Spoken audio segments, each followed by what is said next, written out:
Hello YouTube, it's me, Russ Shaw, here in the rainy, gloomy at this time of year Pacific Northwest. I picked up this at a yard sale over the summer and it reminded me of how 1971 was not just a great year for cars, but a phenomenal year also for music. I'm going to go through 50th anniversary of awesomeness here on the channel today.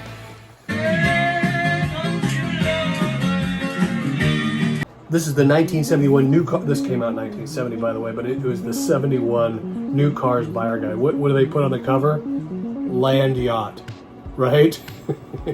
the new Cadillac Eldorado. But there is much more awesome vehicles in this that you think of retro futurism and how we've gone back to, you know, the Mustang is retro futurism, right? The Dodge Charger, the Dodge Challenger, the Camaro, bringing these old styles back with a new kind of design. Speaking of things old becoming new again, the resurgence of vinyl in the year 2021 is pretty amazing, isn't it? Like, we were lied to about CDs. CDs are supposed to be better, they're supposed to sound better, but did they? So here we are, 50 years later. Vinyl is back. We're designing cars like we did back in the 60s and 70s. It's just an interesting little adventure into 1971 here on the channel today.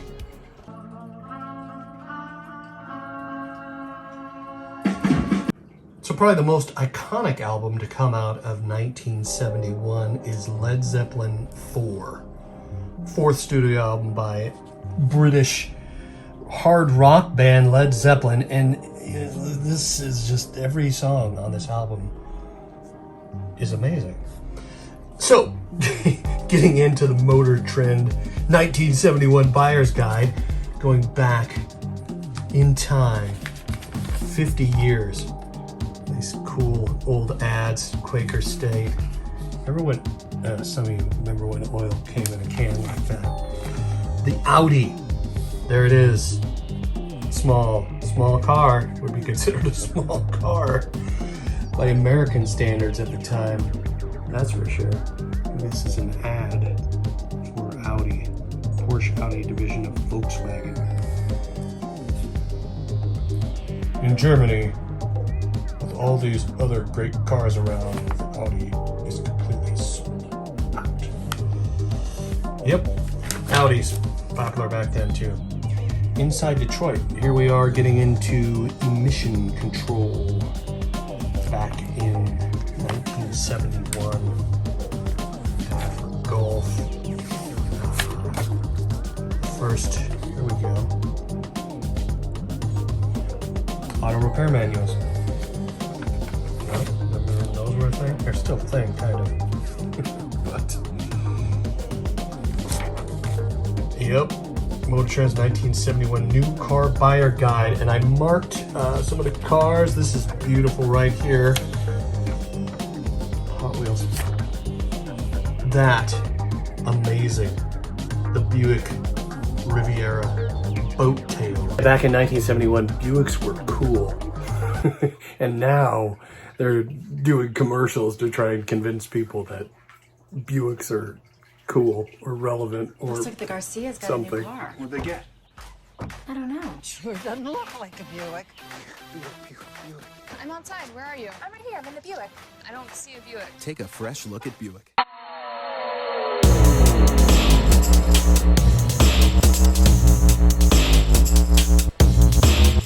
This Buick is awesome. You don't have to tell people that. This is Vanguard Motor Group YouTube channel, by the way. I have a link in the description if you want to check out the video in its entirety. But look at this car. This thing is amazing. This was under the design of Bill Mitchell's direction, and it was penned by a guy named Jerry Hershford, who later would become the head designer of the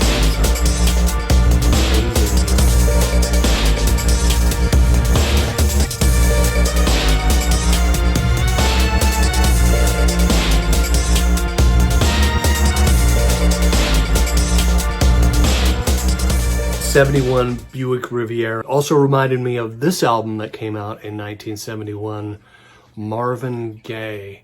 Iconic, amazing album. Still selling like crazy today on vinyl. To bring some loving here today. Marvin Gaye. Don't own that one yet. It's on my wish list. Oh, by the way, you can actually buy this album in the description below. It helps out the channel if you are shopping for vinyl. So of course, the independent record stores are great because you get to walk in, you get to experience the whole thing.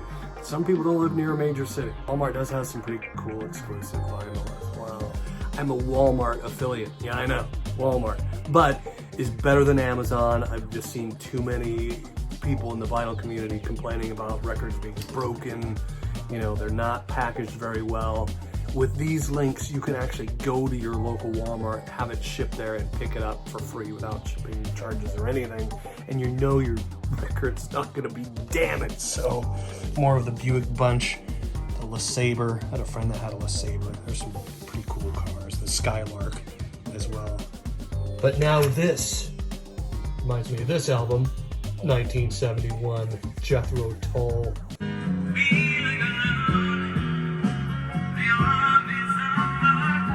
It's a double full-page ad in Motor Trend for the Roadrunner, 1971, 383, 4-barrel carburation, heavy-duty brakes and suspension. But just an amazing car. They are rare today. These are hard to find. Very sought-after classic cars.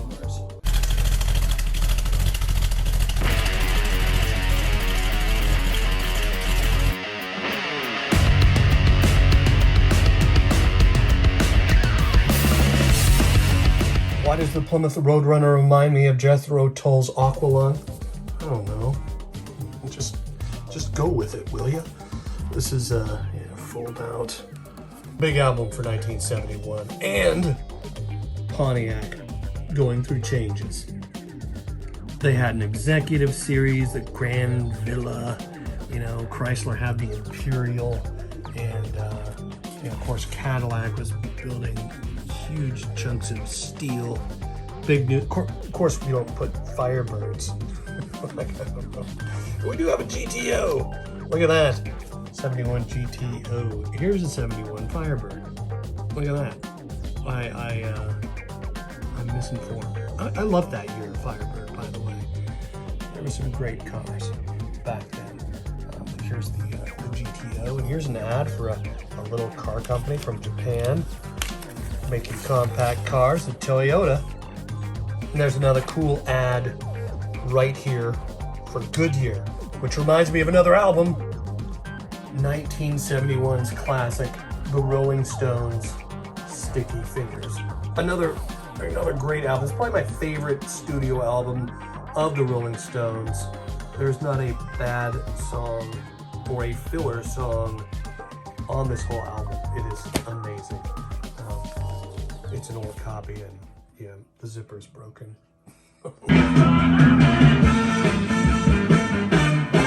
My copy, but love that. Rolling Stone, Sticky Fingers, 1971. It's not a racing tire. It just looks like one.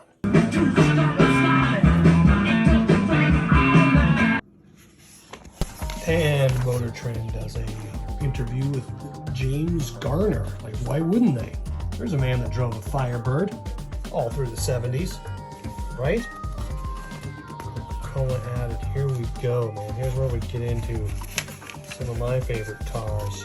Speaking of retro futurism, these are, you know, again, cars that are being designed today to look like 1971. Here's a Super Bee. That's pretty cool. This is that's not genuine without the seal. Scat pack. So we have to scroll. That's interesting. Anyway, we have RT. This car was designed strictly for adults. Charger Super Bee, 383 Magnum. That's another thing interesting about the Chargers back then is that they were 2 doors. So you have the 2-door Charger. The taillights are still similar. It's regular gas. You know, you don't have regular gas anymore. Challenger RT again. This is what's interesting about this too, is these were considered subcompact cars. Like that is not, does that look like a compact car to you? These options are cool, and this design is still used today. We don't put luggage racks on the back of them anymore. I've never seen that anyway. Very cool. This is the 70s, man. A lot of steel. A lot of steel coming out of the ground. Might as well use it, I suppose. The Demon 340. Here's a beautiful car right there. And back in the day, they still called it the Demon. And here's where you can actually join the Scat Pack Club. Friends. That's right.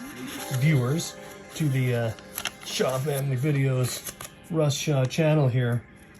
Exclusive right here. Dodge Scat Pack. Just make a screenshot right there. You can fill this out, print it up, send it to this Scat headquarters in Detroit. I'm sure that address is still good. You get your jacket size. Scat Pack.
Is the pinnacle of Dodge performance, but if you wanted a high-powered, torquey big block that was strong enough to take daily beatings, well then the 440 was a hot ticket.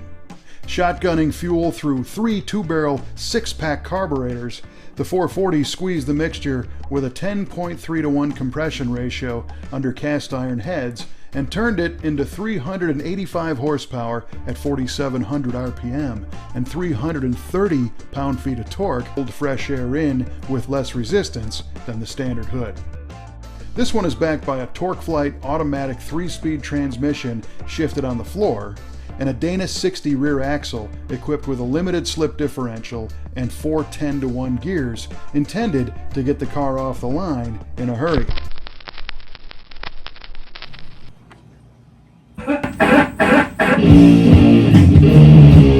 1971 also brought us Black Sabbath's Masters of Reality. Just an amazing, iconic album. Originally released in July of 1971, critics didn't like it. It's funny. It was called doom rock and stoner metal, but this is some of the foundation of heavy metal. This is considered to be one of the greatest heavy metal bands, heavy metal albums. It's the third album by Black Sabbath. It's a great album. One of the best metal albums out there. Not just in my opinion. And I'm sure if you looked hard enough, you could find it on 8-track. And if you don't have an 8-track player, there's a $5 off installation coupon. You have your Craig 8-track player installed. Easy. Also, going back to the Doors, we lost Jim Morrison in July of '71 as well. God rest his soul. It's a tragic loss.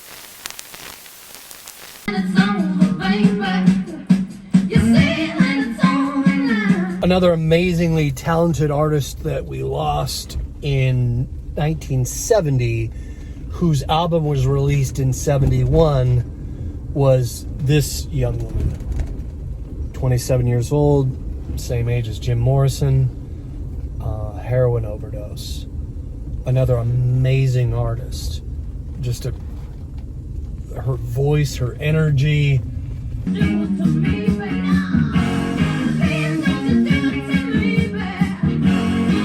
I remember as a young man dealing with my own recovery and addiction issues, going to groups and hearing some of the older guys back then share stories about Vietnam. But yeah, it wasn't awesomeness all the time in 1971, right? We had Vietnam wrapping up. 60% of Americans at the time disapproved of the war. You had tricky Dick Nixon, right, as president at the time. We had the Pentagon Papers, and leading up to Watergate, 1972 was more newsworthy. The civil rights movement had moved into hopefully a more progressive phase at the time, and things were changing, hopefully. But in 71, this album was released.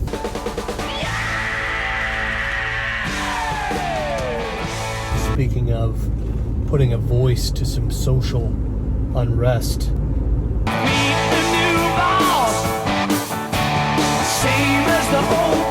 If there's anything we could learn from the 60s and 70s, going into the 70s, the progression of it is be kind to one another, you know? Race, color, creed. Why is it so tough for us humans to just be kind to one another?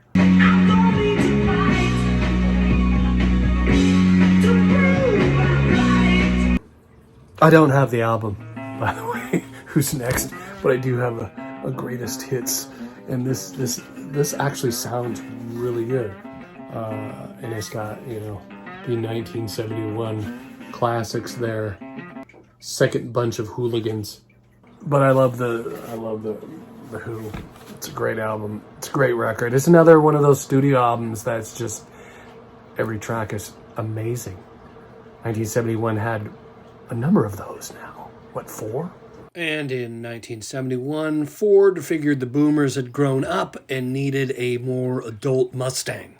So what do you think about the Mach 1, the 70s Mustang? After the Mach 1, the Mustang kind of went downhill for a while in the design. You know, the sales dropped off. But the Mach 1, for me, it just seemed like a big boat car, you know? Sort of like the Cadillac Eldorado. But I don't want to sound like I'm being too critical or harsh, or there's this thing in the vinyl community and in the car community that reminded me of something that kids say. One of my friend's kids brought it up, and we talked about it for a while. It's called "Don't Yuck My Yum." All right, and if you look it up in the Urban Dictionary, it's like it's a food thing, right? Like I'm eating this food, it's good to me, and you're yucking it. It's deeper than that. It's when someone comes along and criticizes and something you really enjoy, right? So I came across this photo from Ford of a concept car that looks a lot like the Mach 1, right? So again, we get into this retro futurism. Are they bringing back that body style of the Mach 1? And why are they doing that? Because it's cool, I suppose, right? So again, being kind to one another. Whether someone likes something, you know, that's one of these weird things. I don't know if it's a egoic, like, I just got to dump on what you really enjoy. It's just a troll thing on the internet. For example, when I was 18, younger man, in the 80s, I drove a 1976 Chevy Monte Carlo. I believed it had style. I thought it was cool, and people would constantly yuck my yum and call it a land yacht, you know, gas hog. It was pretty fat. It had a 350 4-barrel carb. It was a fun car for me at the time, but getting into another guy that had an album at the time, George Harrison, he had a song called Unconsciousness Rules. Not realizing we're doing it, I think, is a big part of this conversation. People that, like myself, that are Gen Xers, right? I was a teenager in the 80s. I'm kind of an old Gen Xer. Easier for my generation to see someone fixing up a Honda and going like, that's not cool, right? Or rap metal. Like, oh, how can you like rap metal? It's just, it's subconscious. We don't realize we're doing it. But when you can open your eyes, get to know another person, and enjoy what they're enjoying, that's when at least I start to see things from a different perspective. A guy named Donald Miller wrote a book called Blue Like Jazz. And he said, I never liked jazz music because jazz music doesn't resolve. He said, but one night I was outside Baghdad Theater in Portland and saw a man playing the saxophone. I stood there for 15 minutes and he didn't open his eyes once. After that, I liked jazz music. He said, sometimes you have to watch somebody love something before you can love it yourself, as if they were showing you the way. He also said, I used to not like God because God didn't resolve. But that was before all this happened. Really wanna know you. Really wanna go with you. And that's the beginning of the book, and that reminded me of George Harrison. And know that All Things Must Pass album does not have Unconsciousness Rules on it. It was a different album by George, the thinker, the philosopher, the most spiritual, the lyricist of the Fab Four, the Beatles. That's right, George Harrison was a Beatle, for those of you who don't. I didn't realize that right offhand either. As a younger man, when I lived in Alaska, my friend Maurice's dad would enjoy soul music and old blues music, and that was when I got turned on to that. It's funny how, you know, when someone's not coming off preachy about their music, right? Like, what kind of music you like, Russ? Led Zeppelin. Led Zeppelin's a great cover band. It's funny. Let me turn you on to some of this. Listen to this, right? And his dad would be spinning on Saturdays these soul albums and funk albums and blues albums, and I was turned on to some more music from 71 that I recognized on this list. Al Green.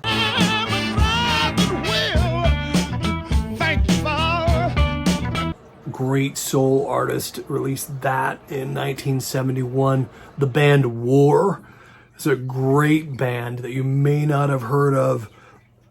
But as a kid, I remember I heard this song from the movie Cheech and Chong that came out in 78 and was still, it was pretty popular in the 80s.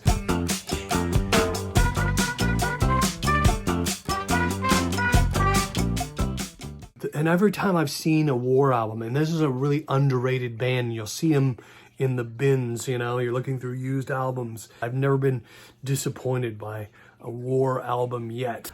Canned Heat teamed up with one of my favorite blues guys, John Lee Hooker, to release Hooker and Heat after the passing of Alan Blind Owl Wilson passed away at a way too young of age, again, to heroin overdose back in 1970. Again, the world lost a precious, beautiful artist and man to opiates.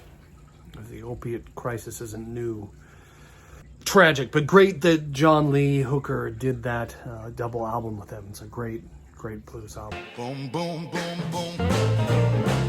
Gonna shoot you right down. Two more honorable mentions. Isaac Hayes, who was inducted into the Rock and Roll Hall of Fame in 2002, released by MGM Studios the soundtrack to the film Shaft in 1971. And punk rock in 71, some considered T-Rex early punk rock. And this song and this album, Electric Warrior, was released in 71.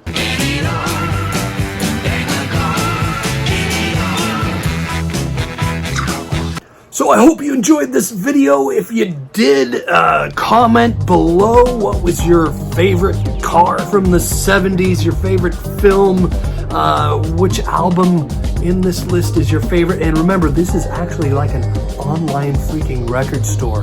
Black Friday's coming up. You have people that like vinyl on your list. Do you like vinyl? Speaking of retro futurism, I really encourage you to get a turntable. Right? You got to hear the difference. It is amazing. Find a friend with a turntable and a good sound system. Blow your mind. What have we been missing? Right? The technology of the 70s, the 60s. Just the warmth and the filling the room of the vinyl. Blow your mind. So I'll put a link below to some turntables as well that were highly rated on Amazon. But the rest of the vinyl will be from Walmart because I don't want you to get broken stuff, right? Or just go visit your local independent record store. And thanks for watching. Give me a thumbs up, subscribe if you're new. Don't forget, if you really want to be punk rock and countercultural, be kind. Yucking other people's yum, everyone's doing that. That's not punk. Not punk at all. Don't forget to subscribe, and why not watch another video? Stick around!